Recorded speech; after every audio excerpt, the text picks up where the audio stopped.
Welcome to science class. Today we are going to begin a unit on historical geology. That is, the branch of geology that utilizes principles and techniques to reconstruct and understand the geologic history of Earth.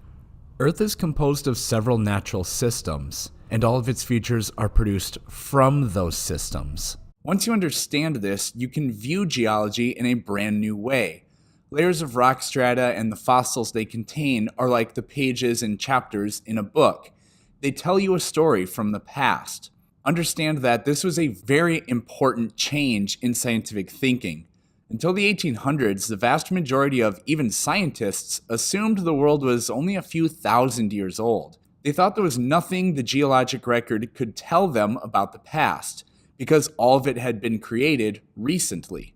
In the first two videos of this unit, we are going to investigate how we came to learn that that previous statement is untrue. First, by taking a look at rock strata and interpreting how layers are deposited, then by examining the fossil record. So our goal today is to jump into the history of early modern geology and to see how we came up with the ideas that allowed us to be able to peer into Earth's history by looking at rock strata. Let's get started.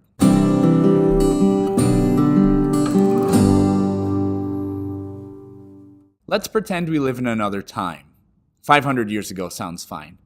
You look around at the world and you ask yourself, how long has all of this been here? You understand that, of course, this tree right here wasn't always there. It grew. But what about the idea of a time when trees didn't exist? Or how about that mountain? Nobody's ever witnessed a mountain being created. Are they created? Or have they just always existed? What about people? What reason would you have to think that we haven't always been around? Well, if you just sat there and thought about it, you'd never come up with the correct answer. Coming up with answers by merely thinking about things without using evidence isn't science. It's armchair philosophy. From the time of the ancient Greeks to the Renaissance, we just took people's word for pretty much everything. It was inconceivable to people that Aristotle or the Bible were wrong about anything. That just couldn't be the case. The Bible says that the earth with all of its seas and mountains and valleys and man and the plants and animals were created in 6 days. So there was never a time before any of those things. Now, I'm not hating on the Bible for having bad science. It isn't a work of science. Nobody wrote or practiced any real science until only a few hundred years ago. William Shakespeare wrote a play called The Tragedy of Julius Caesar, and historians don't go around criticizing it for being historically inaccurate about the actual life of Julius Caesar. The play wasn't designed to teach you anything about history, and what it isn't accurate about should be obvious. Now, Earth obviously wasn't formed in a few days, and the animals alive on Earth today have not always existed. In fact, scores of different kinds of animals have gone extinct. We take that for granted because of the work of countless scientists over the centuries. But absent any proof of any of that, such as fossils or whatever else, nobody would have thought, I bet 30-meter-long reptiles used to walk around, and mountains take millions of years to form. Let's not look down on people from the past for not knowing. We are lucky enough to know more, but we didn't discover any of this stuff. Scientists did. And with that, we can finally get started. Well, I'm actually going to go back really quick and mention Aristotle again. So, Aristotle was wrong about almost everything. I mean, the guy thought that men had more teeth than women. But in his treatise titled Meteorology, which was really a study of Earth's system science, not just the atmosphere, he writes that the seas dry up, dry land becomes seas, rivers do not flow forever, and even the land rises and sinks, which is true, but he did not use physical proof to determine those ideas. They simply seemed logical to him. That usually doesn't work out. The first scientist I want to talk about today is Nicholas Steno.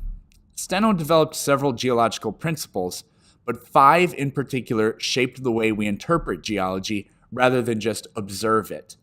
The first is the principle of original horizontality. This states that layers of sediment are deposited one at a time horizontally. Sounds like a no-duh kind of statement to us, but remember, back then, the majority of scientists and effectively everybody else thought the world was only a few thousand years old. The mile-tall sequence of layers in the Grand Canyon, they thought, were not laid down one at a time. The entire geologic feature to them was one unit created at the same time, and the layers didn't mean anything. Next was the idea of lateral continuity. This fits directly with original horizontality, in that this principle states that layers of sediment extend laterally in all directions. So when we find continuous layers that are separated by a valley or other erosional features, we can assume they were once connected. You can see original horizontality and lateral continuity brilliantly in Badlands National Park. Look how these thin pink layers extend perfectly straight across, and how you can find the same layer in front and far away in back. This means that this landscape was not created looking like it currently does. Rather, all of these sandwiched layers were deposited, then much later, the majority of them were eroded away. Next is the law of superposition. This one's pretty simple. In any sequence of sedimentary layers that are not heavily altered, each layer is younger than the layers below it, but older than the layers above it. Even in rock layers that have been heavily altered, this pattern is usually not too hard to see. And again, this sounds like a very obvious thing to point out, but this was a time when scientists were first considering that the many layers and geologic features on Earth were produced by natural processes, one at a time and very slowly. Finally, there are the principles of cross-cutting relationships and intrusive relationships. These state that if some geologic feature, such as an igneous rock body like a dike or a pluton, or such as a fault, intersects some rock layers, those structures are necessarily younger than the layers which they intersect with. You would probably like to see how all of this works, so I'll show you an example problem. If you're not interested in that, then go ahead and skip to this point to resume the lecture. Here's a model of several of Steno's principles from Wikipedia. We're going to go oldest features to most recent features. To find the oldest layer, always start at the bottom.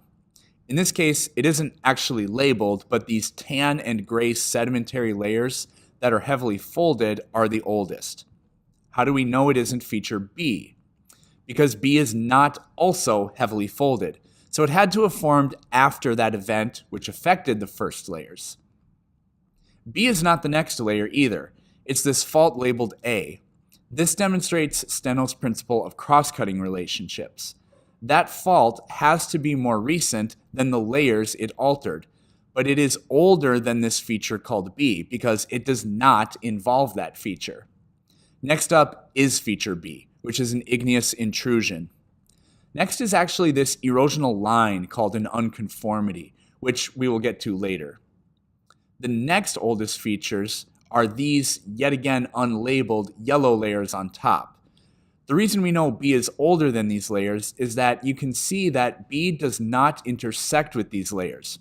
B was eroded before those layers were ever deposited. Feature D, which is an igneous dike, is the next most recent layer, followed by layer E. The youngest overall feature is the fault labeled F. How do I know that the fault is the youngest? Why couldn't it be the dike labeled D? They're not connected, so how do I know? Well, D is cut off by erosion before layer E, and layer E is moved by the fault labeled F. So that's how I know F is the youngest.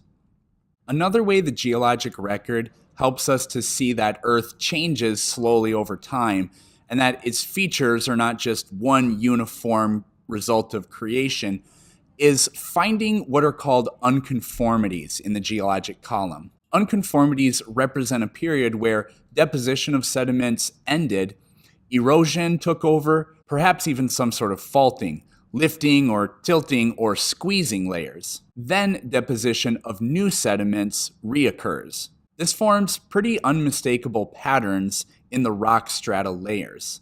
There are three basic types. The first is called a disconformity. A disconformity simply forms between two different sedimentary layers. They can be hard to identify in the real world, but usually we have a transition where there exists one type of sedimentary rock, such as limestone, which was being deposited as an area was underwater.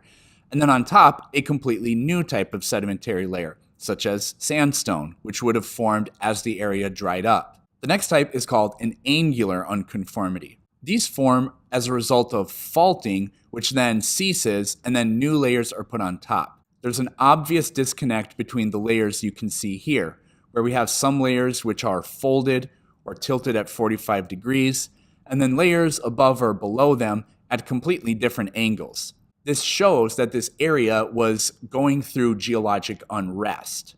Make no mistake, it's completely impossible for sedimentary layers to be deposited with curves or folds or at an angle.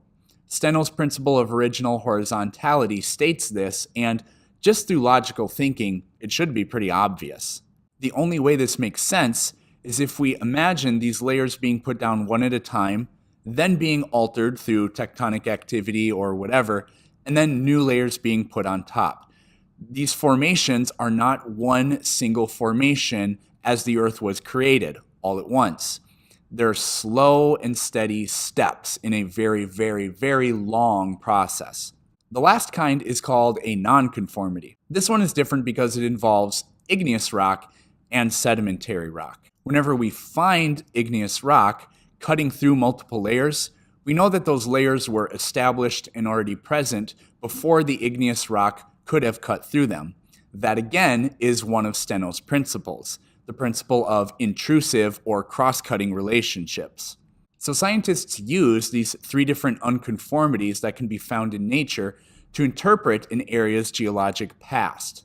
The next important contributor to modern geology and understanding the Earth is a very old planet was James Hutton from Scotland. Hutton's most important contribution was the theory of uniformitarianism. In simplest terms, this just means that the Earth's features were shaped by the natural laws which we observe today. North America and Europe separate by about 5 centimeters a year on average. Okay, run the clock backwards and see how many years it takes to close the gap between them at this rate. It turns out to be many millions of years, and we've already covered the many lines of evidence which confirms that. Erosion erodes away canyons. That's easily observable, but it does so very slowly. The volume of the Grand Canyon is well over 4,000 cubic kilometers, so that much solid material has been carried away. It's not like you can hardly sit there and watch the Grand Canyon disappear right before your eyes. It does this very slowly. So again, you have to imagine it took an incredibly long time to form this feature. There are two opposing ideas with regards to uniformitarianism. The first one is a bit indirect, but it would be called creationism. Every human culture imagined how the world came to be. There are stories that Earth was hatched from an egg, or Earth is the dead body of a fallen god or goddess. The oceans were formed from tears or blood, and so many more, a large number of which are shared in this great book by Richard Dawkins. Creationism generally accepts most of the observations we see today as being ongoing, true natural processes, apart from evolution. But it does not generally accept the idea that the ongoing processes of today shaped the world. North America didn't separate from Europe. They were never connected. They just happened to be separating today for some reason. Creationism is still heavily prevalent in the United States. The numbers are getting much better lately, but in 2008, the number of Americans who reported that humans did not evolve from other animals was exactly the same as the number who said we did, 40%, while 20% were unsure. The more direct opposing idea to uniformitarianism is what's called catastrophism. Catastrophism states that Earth's natural features have been predominantly sculpted by sudden, short-lived, incredibly violent events. The biblical flood created the Grand Canyon and many other features, for example. The reason the Himalayan mountains have fossilized seashells in them is because the entire mountain chain was thrust up into the sky from below the sea one day. Now, I should be clear, those are the claims of catastrophism, not the actual scientific claims. So, where does catastrophism come from, and why did people think it had to be true? Catastrophism was sort of used as a scientific argument for God and sort of as a justification for what mythological stories say, at a time when the vast majority of people were religious, and that those ideas were considered to be unerring, meaning they couldn't possibly not be true. But it certainly wasn't scientific proof of anything. It was more along the lines of arguing for something based off of what is, I guess in some ways, theoretically possible. The problem with this is you are beginning with your conclusion and then justifying it merely with ideas. That's not science. I used this exact example before, and I'll use it again. Wegener did not just imagine that Pangea must exist, and then miraculously all of that evidence sprung up for it. He reached that conclusion by following the evidence to its most logical conclusion. The illogical conclusions were the land bridges, the flood myths, and the coincidental erosion patterns. Those terrible arguments came from people who were starting with a conclusion, then explaining how their conclusion could be right, but with no evidence. Hutton died in 1797, so he never saw his ideas come to be realized, but he was so far ahead of his time that he's considered the father of modern geology, much like Darwin is considered the first modern biologist. The person we will end with today who popularized Hutton's work is Charles Lyell. Lyell was born the year Hutton died, and was also from Scotland. Coincidence? Yes. Lyell went to great lengths to popularize and defend the idea of uniformitarianism, and an old, slowly changing Earth. While Lyell was a massively accomplished geologist, his most important work focused on stratigraphy, which is the study of rock layers. None of Lyell's major contributions would be new information at this point. Layers are deposited in sequence, their order determines their age, etc. But Lyell was a major influence and later personal friend to Charles Darwin. See, the fossil record preserved in geology also reveals to us that Earth's living things did not just show up on Earth one day, but they were shaped by ever so slightly modified generations of more ancient organisms. How the fossil record shaped our views on an old and slowly changing Earth will be the subject next time. Thanks for watching.